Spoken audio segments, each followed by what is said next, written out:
Morning coffee and a video. Almost feels like a beer or a whiskey would have been more appropriate for this video. But to be frank, it's 10:30 a.m. and I'm not up for alcohol that early in the morning.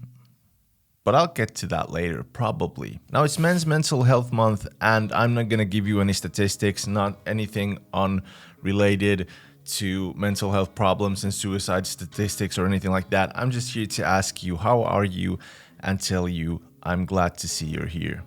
Not because you're watching this video, etc., stuff like that, because I know for some people, coming around here, staying around here is a choice. For some, it might be just living and not a choice at all. But as an ER nurse, I've seen how much of a choice for some people it really can be to stick around. Either way, if it's been an easy choice or a hard choice, I'm proud of all of you guys. And like I said, I'm really happy to see you here. Now, I know that life can be hard sometimes. And how would I know? Because I just seem that I'm happy most of the time, right? Hell, I moved back into my old apartment after years of dedication into a relationship that I thought was my future. I thought I had a future with a person, and I fell flat on pretty much nothing.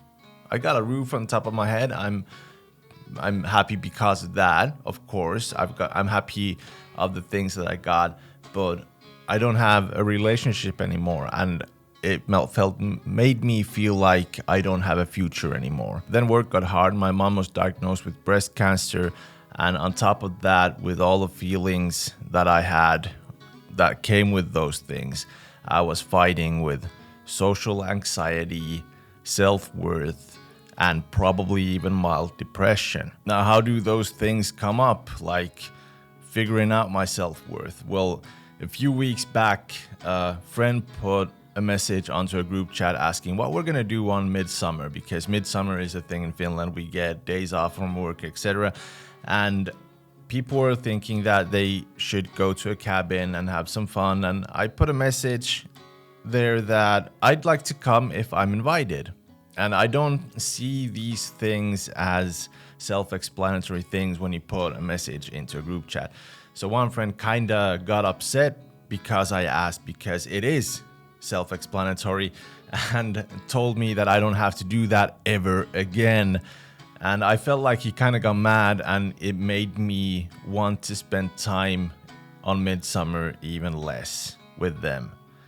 And I'm trying to fight that right now. I've been fighting it for 2 weeks now. Even though I look happy on the outside, when I'm alone and with my own thoughts, I'm constantly trying to fight these self-worth thoughts of bad self-worth, self-doubt, etc. And just this weekend, it's Saturday the 14th right now. Yesterday, an event started at our town, in our local harbor by the river, yeah. There's this event, and it started yesterday. And I woke up after my night shift and started thinking that should I go there, because it's one of the biggest events this summer. And my self-doubt started showing up again. Nobody messaged me asking me if I'm going there.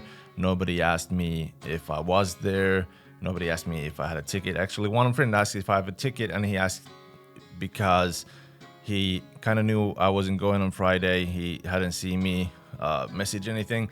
So he asked if he could have that ticket, which was kind of a bummer too, because for a while I was excited that, okay, one friend is going, so I'm gonna go with him, but it was just because he wanted my ticket. So this is kind of hard to talk about sometimes, so I'm just gonna try and get myself together once in a while. But all these thoughts came through my mind, thinking that nobody wants me there, and people are just happy that I'm not there, that they don't have to deal with me, because I know I can be a lot sometimes, but I don't think I'm that much that I'm not happy to be around, because I've been told that I'm kind of a fun guy and stuff like that. So I trust those people who tell me that, and yeah. So no, I'm at that age that I'm 37. It doesn't help at all that my younger coworkers tell me that I'm old as fuck.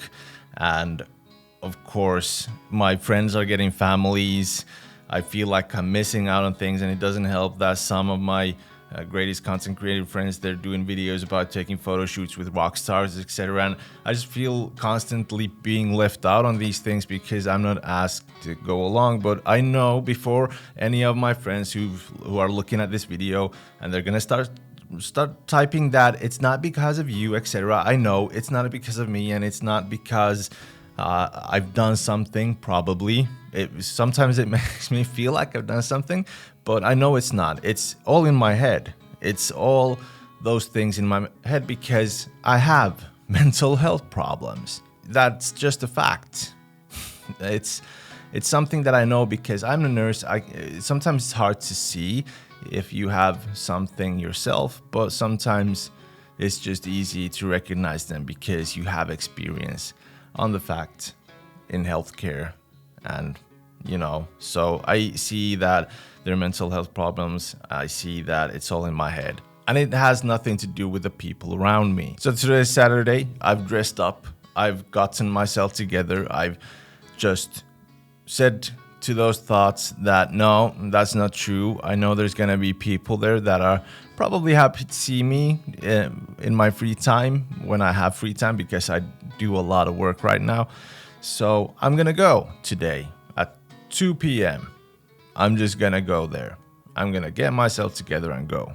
That's the only way usually I fight these things, is just get over the fear of social anxiety, get over your own self-worth doubting and everything like that. And I know that I'm not the best person to tell you what to do, because I run away from my problems most of the time. I usually want to just curl up into a ball on the sofa, play video games and stuff like that when I feel like my self-worth is just down below the minimum, and I don't want to do anything, go anywhere, see people, talk to people, because I've got social anxiety too sometimes. How I run away from my problems is usually just doing a lot of work until those thoughts go away. And when they go away, I see my friends and do stuff again. So I know I should be talking more to people, and that's what I'm gonna tell you. Talk to people. Do stuff more that feels uncomfortable, and that's talking to people. If you don't have anybody to talk to you, there's no shame in getting any professional help. The fun fact is that right now, when I'm recording this video, most of my closest friends and family members are hearing this for the first time. But that's the thing about Men's Mental Health Month, is that you can actually talk about these things and hopefully not be judged about these things. That's the biggest fear that I have, being judged, told that I'm self-centered and only think about myself. But sometimes thinking about yourself is the way to go, because you have to think about yourself to get better. Now, the things that I'm saying, the things that I'm telling you guys, for some it might be nothing. Some might be going through a lot more, and some might be going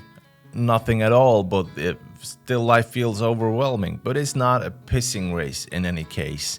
Everybody goes and deals with their problems in their own way. The month is really good. This month is really good is because it encourages men to come out and speak more and just loosen up and take away that stress and burden and all that weight from your shoulders that you have from the world and your problems and from your family and everything, just to come out and talk. It's great that there is this kind of month for men in general, because even in 2025, we're still living in a society where things like this aren't considered manly. It's not as bad as like in the 80s, 70s, 60s, maybe even before that, because it's been really rough. You just have to swipe everything under the rug because you can't talk about these things. You're a man, you have to take it, you don't cry, you're tough as a rock, your outer shell will protect you from everything like that. It will protect you and your family, and just take it in. And if it gets really bad, just have a whiskey or two or three or a bottle. So that's how it's been pretty much since the ages of time. But we're getting there. We're getting into a better direction. Even though it's not perfect, it might never get perfect, but it's still getting there. And there's been a lot of videos about this. Like even Bill Burr had a special where he told that there's two kind of moods that men have. Everything's okay, and we're angry. There's nothing in between, but there actually is. We enjoy watching sunsets and getting that nice warm feeling inside. We like getting surprised on our birthdays, even though we sometimes just don't expect it to happen. We, like a lot of stuff, but all that's in between being angry and okay is considered, being more friendly than Bill Burr, not manly enough. So you don't do that. And when it's about your health, it doesn't matter what's manly and what isn't. When you try to think how others see you and you risk your own mental health, your physical health, everything because of that, that's not okay. Don't be pressured by society. Don't try to think too much what other people think. I know it's easier said than done, but go and talk to someone. It will always help things get along, get further, and it's the first step of going to the right direction, getting better. Talk about the good, the bad, everything that just wants to come out, because it's always a step forward. And like I said before, to be frank, I'm not the greatest person to tell you what to do, but there's this great saying: do as I say, don't do as I do. There's no shame in talking, there's no shame in seeking help.